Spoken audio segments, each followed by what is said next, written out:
Bengal Nagpur cotton mill मजदूर हड़ताल। BNC अप्रैल 1920 ईस्वी।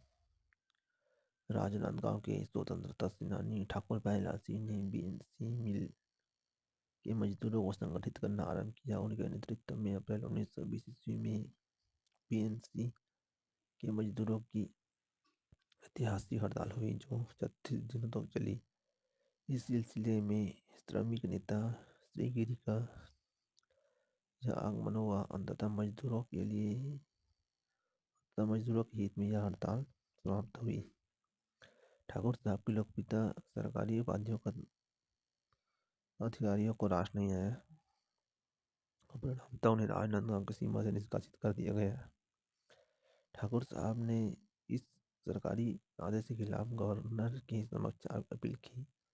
फैसला ठाकुर साहब के पक्ष में हुआ तथा उनका निष्कासन रद्द कर दिया गया और मजदूरों की हड़ताल ने राष्ट्रीय आंदोलन को काफी शक्ति प्रदान की। बंगाल नागपुर कॉटन मिल मजदूर हड़ताल अप्रैल 1930 में हुआ था, जिसमें क्या हुआ था, राजनांदगांव जो ठाकुर प्यारेलाल सिंह उसके नेतृत्व में मजदूरों ने हड़ताल किया था जो सबसे अधिक 36 दिन तक चला था। इस हड़ताल के उपरांत ठाकुर साहब को राजनांदगांव से निष्कासित कर दिया गया था। फिर ठाकुर साहब ने गवर्नर से अपील करने के बाद उसका निष्कासन रद्द कर दिया गया। इस प्रकार राष्ट्रीय आंदोलन को शक्ति प्रदान किया गया। जो मजदूर हड़ताल हुआ था उससे शक्ति प्रदान मिली।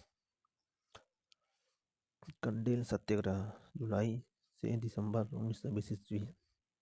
कंडेल नहर सत्याग्रह आंदोलन का छत्तीसगढ़ में के इतिहास में विशेष महत्व है। यह आंदोलन सरकारी अन्याय का प्रतिफल था जो अंततः किसानों के हित में समाप्त हुआ। इस किसान आंदोलन ने छत्तीसगढ़ के राष्ट्रीय आंदोलन को नई शक्ति प्रदान की। कंडेल धमतरी तहसील में एक ग्राम है। महानदी के तट पर रुद्री और मानवचिली नामक दो स्थान पर ब्रिटिश सरकार द्वारा नहर का निर्माण करवाया गया था। पानी की सुविधा पाने के लिए संबंधित ग्रामवासियों को 10 वर्ष के लिए अनुबंध करना जरूरी था। अनुबंध की राशि बहुत अधिक थी जिसके भार को झेलना ग्रामवासियों के लिए कठिन था। इसी कारण नहर विभाग अधिक गांव को अनुबंध के अंतर्गत नहीं ला पा रहा था। कंडेल ग्राम को अनुबंध के अंतर्गत लाने की दृष्टि से बिना मांग के वहां जल प्रवाहित कर दिया गया, पर गांव वालों ने अनुबंध करने से इनकार कर दिया। अगस्त 1920 ईस्वी में सरकार ने ग्रामवासियों पर जबरन 4,033 रुपये की वसूली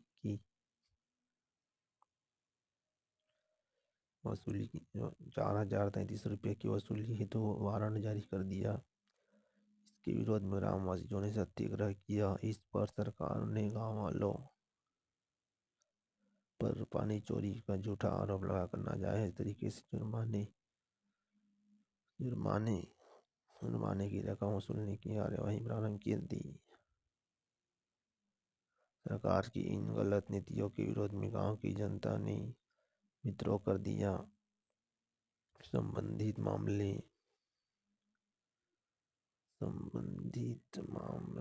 विरोध कर दिया। इस पर सरकार ने गांव वालों पर चोरी का झूठा आरोप लगाकर नाजायज तरीके से वसूल करने की कार्यवाही 4,033 रुपये की वसूली हेतु वारंट जारी कर दिया, जिसके विरोध में ग्रामवासियों ने सत्याग्रह किया।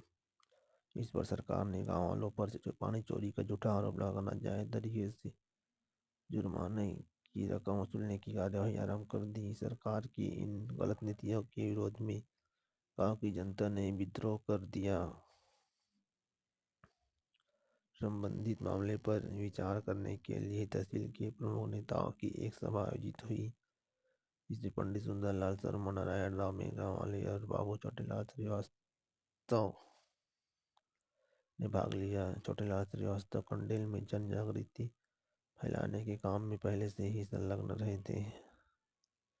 सभा में यह निर्णय लिया गया कि सरकारी अत्याचार के विरोध में सत्याग्रह किया जाए और जुर्माने की राशि का भुगतान न किया जाए। इस पर सरकार ने दमन चक्र चलाया और चलाना आरंभ कर दिया। सरकार ने गांव वालों के भविष्य को कुर्क कर लिया और कई लोगों को गिरफ्तार कर लिया। गिरफ्तार होने वालों में छोटेलाल श्रीवास्तव को उनका चचेरा भाई लालजी प्रमुख थे, पर किसान सरकार के सामने झुके नहीं। कर्नल ग्राम का यह सत्याग्रह आंदोलन का भाग नहीं था।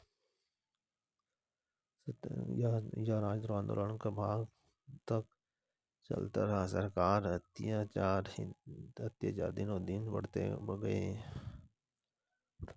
ऐसी स्थिति में आंदोलन का नेतृत्व गांधी जी को सौंपने का विचार किया गया। इसी आशय की प्रार्थना गांधी जी से की गई, जिसे उन्होंने स्वीकार कर लिया। इस सिलसिले में 2 अक्टूबर 1920 ईस्वी को पंडित जवाहरलाल ने पंडित सुंदरलाल शर्मा वाले से भेंट करने का कोलकाता गए।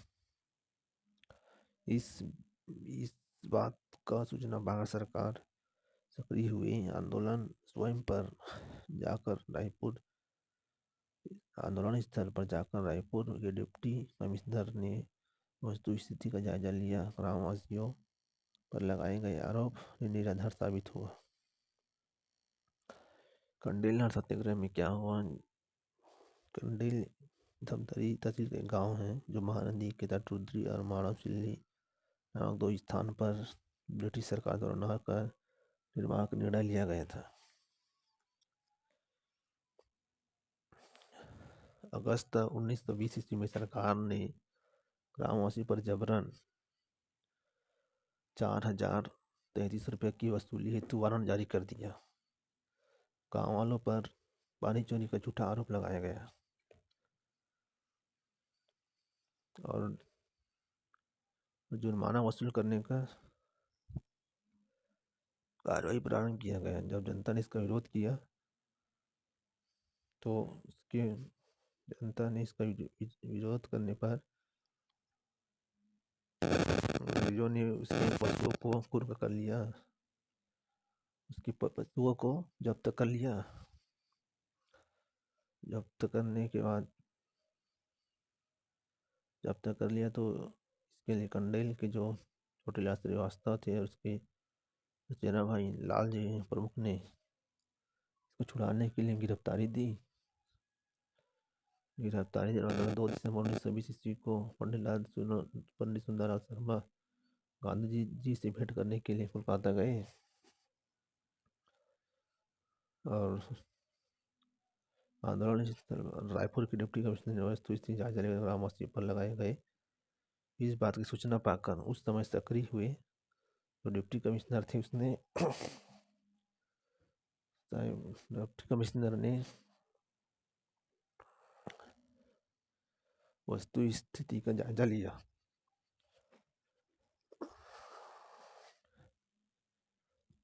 और उसकी जानवर को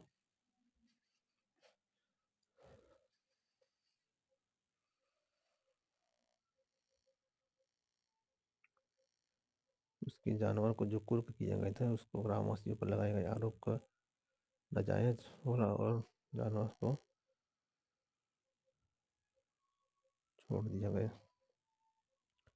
उनके पर लगाया गया आरोप निराधार साबित होने पर डिप्टी कमिश्नर ने जुर्माने की राशि माफ करने और कुर्क जानवर ग्रामीणों को वापस करने की घोषणा की। इस प्रकार गांधी जी के यहाँ जाने के पहले ही सत्याग्रह आंदोलन सफलतापूर्वक समाप्त हो गया। इसकी अध्यक्षता में पंडित सुंदरलाल शर्मा, नारायण राव मेघावाले, छोटेलाल श्रीवास्तव, नथुजी जगताप के सफल मार्गदर्शन तथा ग्रामवासियों के सुदृढ़ संकल्पना व जुझारू प्रवृत्ति का पहलू वाले योगदान रहा। गांधी जी का प्रथम छत्तीसगढ़ यात्रा 20 से 21 दिसंबर 1920 ईस्वी कंडेल ग्राम में नहर का विरोध कर रहे सत्याग्रहियों द्वारा गांधी जी को आंदोलन का नेतृत्व करने के लिए आमंत्रित किया गया। उस समय गांधी जी बंगाल के दौरे पर थे। पंडित सुंदरलाल शर्मा उन्हें आमंत्रित करने कोलकाता गए। गांधी जी ने आमंत्रण स्वीकार कर लिया। तो दामोदर स्वीकार कर लिया। फिर क्या हुआ, रायपुर में आगमन। गांधी जी पंडित सुंदरलाल शर्मा के साथ 20 दिसंबर 1920 को रायपुर रेलवे स्टेशन पर उतरे। उनके साथ खिलाफत आंदोलन के नेता शौकत अली भी थे। रायपुर पहुंचते ही इन तीनों को उत्साही जनता ने कंडेल सत्याग्रह की सफलता का शुभ समाचार दिया। गांधी जी उत्साही सत्याग्रही की जनता चौक से संबंधित किया, जिसमें उन्होंने असहयोग आंदोलन के कार्यक्रमों और महत्व पर प्रकाश डाला। धमतरी में दूसरे दिन 21 दिसंबर 1920 ईस्वी को कार से प्रातः 11 बजे गांधी जी शौकत अली के साथ धमतरी पहुंचे। नगर के मकई बंद चौक में गांधी जी का उत्साही जनता ने स्वागत किया। सभी स्थल जानी हुसैन का बाड़ा तय किया गया था। वह पहुंचकर कार से उतरने पर उनके निकट से देखने व मिलने के लिए जनता ने भीड़ उमड़ी। ऐसी स्थिति में गुरूर की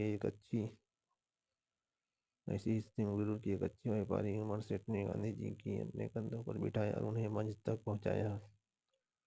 धमतरी तहसील के प्रतिष्ठित जमींदार बाजीराव कृदर 501 रुपये की थैली भेंट कर उनका अभिनंदन किया। यह गांधी जी ने जनता को लगभग 1 घंटे तक संबोधित किया। उन्होंने अपने भाषण में कंडेल आंदोलन की सफलता के लिए लोगों को बधाई दी और उनमें कांग्रेस के कार्यक्रम में सक्रियता से भाग लेने की अपील की। दोपहर का भोजन गांधी जी ने नत्थू जी जगताप के यहाँ किया हुआ है। ये लगभग 3 बजे से रायपुर रवाना हुए। मार्गदर्शन में गांधी जी ने कुरुद की जनता से भेंट की। पुनः रायपुर में कांग्रेस वापस पहुंचकर गांधी जी ने यहाँ ब्राह्मणपारा में आनंद समाज वाचनालय में निकट महिलाओं की सभा को संबोधित किया और स्वाधीनता आंदोलन होने के लिए उनका आह्वान किया। महिलाओं ने तिलक स्वराज फंड के लिए लगभग 2000 रुपये मूल्य के गहने दान किए। इसके बाद गांधी जी रात में रायपुर से नागपुर के लिए रेल के तृतीय श्रेणी के डिब्बे में बैठकर रवाना हुए, जहां 26 दिसंबर कांग्रेस का वार्षिक अधिवेशन होने लगा। तो गांधी जी का छत्तीसगढ़ आगमन के अंतर्गत यह कंडेलर सत्याग्रह के अंतर्गत पंडित सुंदरलाल शर्मा गांधी जी कंडेलर के बारे में बताने के लिए इस सत्याग्रह से संबंधित बातों तक जाने के लिए गांधी जी के पास कोलकाता गए। तो गांधी जी रायपुर आगमन। गांधी जी पंडित सुंदरलाल शर्मा के साथ 20 दिसंबर 1920 को रायपुर आए और उनके साथ जो खिलाफत आंदोलन के नेता थे शौकत अली भी उनके साथ आए हुए थे। गांधी जी का उत्साही जनता ने गांधी चौक में गांधी जी ने अपना संबोधन दिया और जनता ने उसका उत्साह से स्वागत किया। असहयोग आंदोलन के कार्यक्रम और महत्व पर गांधी जी ने प्रकाश डाला। धमतरी में दूसरे दिन 21 दिसंबर 1920 ईस्वी को कार से प्रातः 11 बजे गांधी जी शौकत अली के साथ धमतरी पहुंचे और नगर के मकई बंद चौक से गांधी जी को उत्साही स्वागत हुआ, जो कि जानी हुसैन का बाड़ा और सभा हेतु जानी हुसैन का बाड़ा तय किया गया। गुरूर के एक कच्ची व्यापारी उमर सेठ ने गांधी जी को अपने कंधे पर बिठाया। बाजीराव कृदर ने 501 रुपये की थैली भेंट कर उनका अभिनंदन किया। नत्थू जी जगताप के गांधी जी ने नत्थू जी ताप के यहाँ भोजन किया और 3 बजे रायपुर के लिए रवाना हुए। मार्ग में गांधी जी ने कुरुद की जनता से भेंट किया। धमतरी। इसके बाद पुनः रायपुर में। अब धमतरी से पुनः रायपुर आएंगे। रायपुर के ब्राह्मणपारा में उसका आनंद समाज वाचनालय में महिलाओं ने सबको संबोधित किया और तिलक स्वराज फंड से लगभग 2000 रुपये मूल्य के गहने दिए। महिलाओं ने रायपुर से नागपुर के लिए रेल के तृतीय श्रेणी के डिब्बे में बैठकर रवाना हुआ और 26 दिसंबर से कांग्रेस का वार्षिक अधिवेशन होने वाला था।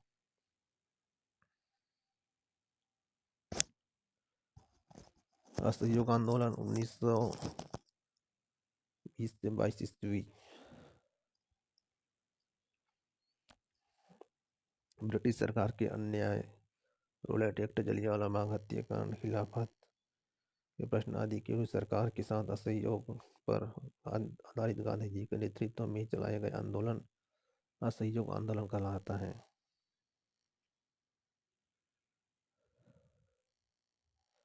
26 दिसंबर 1920 ईस्वी को नागपुर में कांग्रेस का वार्षिक अधिवेशन आरंभ हुआ, जो 31 दिसंबर 1920 ईस्वी तक चला। इस अधिवेशन की अध्यक्षता विजय राघवाचार्य ने की। इस अधिवेशन में गांधी जी द्वारा कांग्रेस के विशेष अधिवेशन सितंबर 1920 कोलकाता में पारित हुआ। असहयोग आंदोलन का पुनः समर्थन किया गया। असहयोग आंदोलन के प्रमुख कार्यक्रम थे सरकारी उपाधियों का त्याग, सरकार को न चुकाना, अंग्रेजी शिक्षा का बहिष्कार, विदेशी वस्तुओं का बहिष्कार, न्यायालय का बहिष्कार, काउंसिल का बहिष्कार, मद्य निषेध का प्रचार आदि।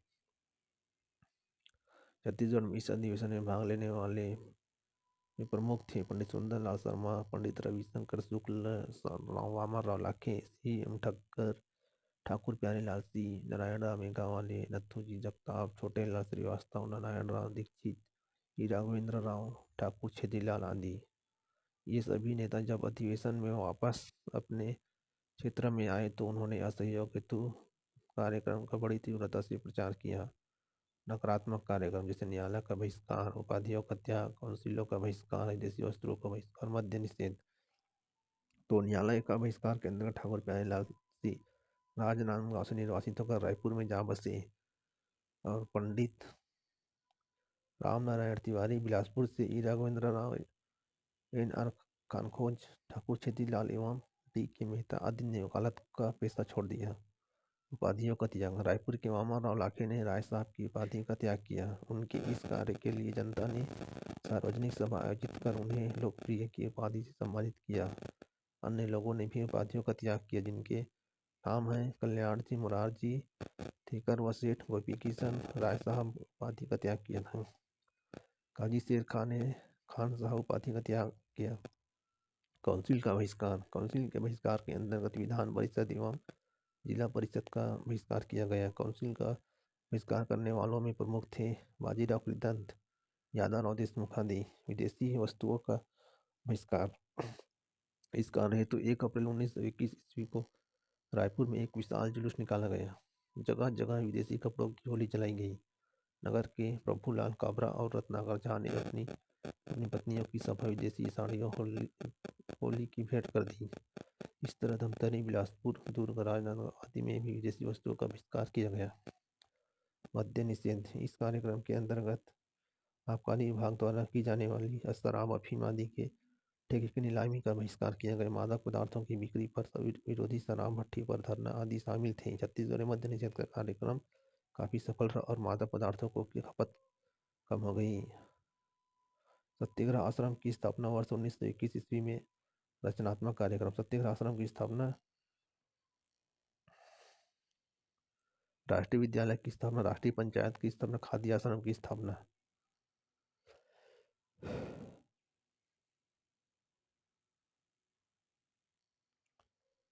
तो ये है असहयोग आंदोलन। असहयोग आंदोलन कब हुआ था? 1920 से 22 में हुआ था। तो ब्रिटिश सरकार के अन्याय जैसे रोलेट एक्ट हुआ था। 1919 में जलियांवाला बाग हुआ था। 1919 में हुआ था खिलाफत आंदोलन। इन सब के नेतृत्व में असहयोग आंदोलन के विरुद्ध में, इन सब के विरुद्ध में सरकार के साथ असहयोग पर आधारित गांधी जी के नेतृत्व में असहयोग आंदोलन चलाया गया था, जो कि 26 दिसंबर 1920 ईस्वी को नागपुर में कांग्रेस का अधिवेशन आरंभ हुआ, जो 31 दिसंबर 1920 ईस्वी तक चला। विजय राघवाचारी ने इसकी विजय राघवाचारी की अध्यक्षता में किया गया था। सितंबर 1920 में कोलकाता में असहयोग आंदोलन का समर्थन हुआ। तो इसमें असहयोग आंदोलन में क्या हुआ था? सरकारी उपाधियों का त्याग, सरकारी करों को न चुकाना, अंग्रेजी शिक्षा का बहिष्कार, विदेशी वस्तुओं का बहिष्कार, न्यायालय का बहिष्कार, काउंसिल का बहिष्कार, मद्य निषेध का प्रचार आदि। छत्तीसगढ़ में इस अधिवेशन में पंडित सुंदरलाल शर्मा, पंडित रविशंकर शुक्ल, वामनराव लाखे, सी.एम. ठक्कर, ठाकुर प्यारेलाल सिंह, नारायण राव मेघावाले, नथुजी जगताप, छोटेलाल श्रीवास्तव, नारायण राव दीक्षित ठाकुर छेदीलाल आदि थे। नकारात्मक पक्ष, इसमें नकारात्मक पक्षों को न्यायालय का बहिष्कार। तो ठाकुर प्यारेलाल सिंह राजनांदगांव से निराशित कर दिया गया था उसको। पंडित राम नारायण तिवारी बिलासपुर से राघवेंद्र राव, एन.आर. कानखोज, ठाकुर छेदीलाल डिग्रीमेद आदि ने वकालत का पेशा छोड़ दिया। उपाधियों का त्याग। उपाधियों के त्याग में रायपुर के वामन राव लाखे ने राय साहब की उपाधि और उसके जगह पर लोकप्रिय की उपाधि दिया गया। इसी क्रम में उपाधियों का त्याग करने वालों में कल्याण जी, मुरारजी थिकर, सेठ गोपी किशन राय साहब उपाधि का त्याग कर चुके थे। उसके बाद काजी शेर ने खां की उपाधि मतलब खान साहब की उपाधि का त्याग किया था। काउंसिल का बहिष्कार। काउंसिल के बहिष्कार के अंतर्गत विधान परिषद एवं जिला परिषदों का बहिष्कार किया गया। काउंसिल का बहिष्कार करने वालों में प्रमुख थे बाजीराव कृदत्त और यादवराव देशमुख। देसी वस्तुओं का बहिष्कार। इसमें 1 अगस्त 1921 को रायपुर में एक विशाल जुलूस हुआ जिसमें प्रभुलाल काबरा, रत्नाकर झा ने अपनी पत्नियों की साड़ियों को ही होली का भेंट कर दिया। इस प्रकार धमतरी, बिलासपुर, दुर्ग, राजनांदगांव में विदेशी वस्तुओं का बहिष्कार हुआ। मद्य निषेध के अंतर्गत शराब, अफीम, मादक पदार्थों की बिक्री, शराब भट्टी पर धरना शामिल था। अब रचनात्मक कार्य। सत्याग्रह आश्रम की स्थापना वर्ष 1921 ईस्वी में असहयोग आंदोलन को जीवंत बनाने और क्षेत्रीय युवकों को प्रशिक्षण देने हेतु पंडित सुंदरलाल शर्मा ने 7 फरवरी 1921 ईस्वी को रायपुर में सत्याग्रह आश्रम की स्थापना की। राष्ट्रीय विद्यालय की स्थापना।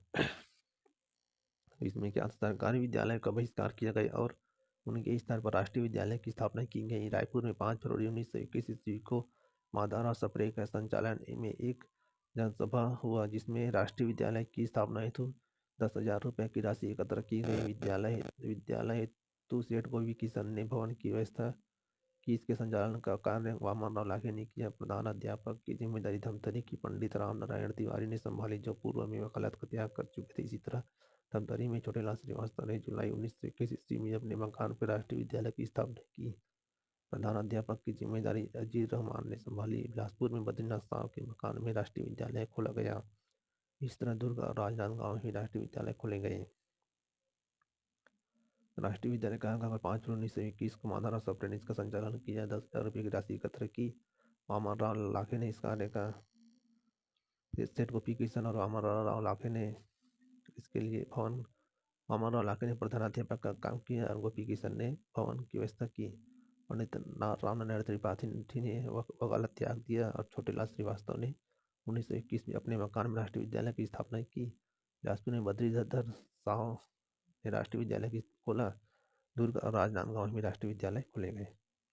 राष्ट्रीय पंचायत की स्थापना। सरकारी न्यायालय के बहिष्कार के बाद न्याय सुलभ कराने हेतु पंचायती न्यायालय का गठन किया गया। फरवरी 1921 ईस्वी में धमतरी के बाजीराव कृदत्त के मकान में पंचायती आंदोलन का गठन किया गया। इसी तरह 4 मार्च 1921 ईस्वी को रायपुर में भी राष्ट्रीय पंचायत गठित की गई। तो राष्ट्रीय पंचायत की स्थापना में क्या रखना है। फरवरी 1921 में धमतरी में बाजीराव कृदत्त के मकान में पंचायती आंदोलन का गठन किया गया था। और खादी आश्रम की स्थापना में स्वदेशी वस्तुओं के प्रचार प्रसार के तहत खादी एवं चरखे का महत्वपूर्ण स्थान था। वर्ष 1921 ईस्वी में रायपुर कांग्रेस समिति द्वारा नगर में गरीबों को चरखा निःशुल्क वितरित किया गया। 11 अक्टूबर 1921 ईस्वी को रावण भाठा मैदान में खादी की 3 दिवसीय प्रदर्शनी लगाई गई। दूसरे दिन यह प्रदर्शनी केवल महिलाओं के लिए सुरक्षित था जिसका संचालन अंजुमन बेगम ने किया। धमतरी में खादी के प्रचार का कार्य कंडेल के मालगुजार छोटेलाल श्रीवास्तव ने अपने प्रयासों पर खादी उत्पादन केंद्र अगस्त 1921 ईस्वी में आरंभ किया। इस कार्य में दाऊ डोमर एवं यह की महिलाओं ने भरपूर सहयोग दिया। इसी तरह बिलासपुर में देवता दीन तिवारी ने खादी वस्त्र की दुकान खोली तथा कैलाश सक्सेना ने नॉर्मल स्कूल के निकट स्वदेशी स्टोर्स खोलकर खादी के प्रचार प्रसार में योगदान दिया। तो खादी आश्रम में क्या इसकी स्थापना 1921 में हुआ था। 11 अक्टूबर 1921 को रावणभाटा में 3 दिवसीय प्रदर्शनी लगाया गया। प्रदर्शनी में केवल कुछ अंजुमन बेगम सुरक्षित था। प्रदर्शनी में महिलाओं की सुरक्षा के लिए संचालित अंजुमन बेगम ने किया। कंडेल के मानवजार छोटेलाल श्रीवास्तव ने भी अपने निवास पर खादी उत्पादन किया। 1921 में, जो कि 1921 में हुआ था, दाऊ डोमर सिंह ने महिलाओं का भरपूर सहयोग दिया। बिलासपुर में देवता दिन तिवारी ने खादी वस्त्रों की दुकान खोली। कैलाश सक्सेना ने नॉर्मल स्कूल के निकट स्वदेशी स्टोर्स खोलकर आदि के प्रचार प्रसार में योगदान दिया।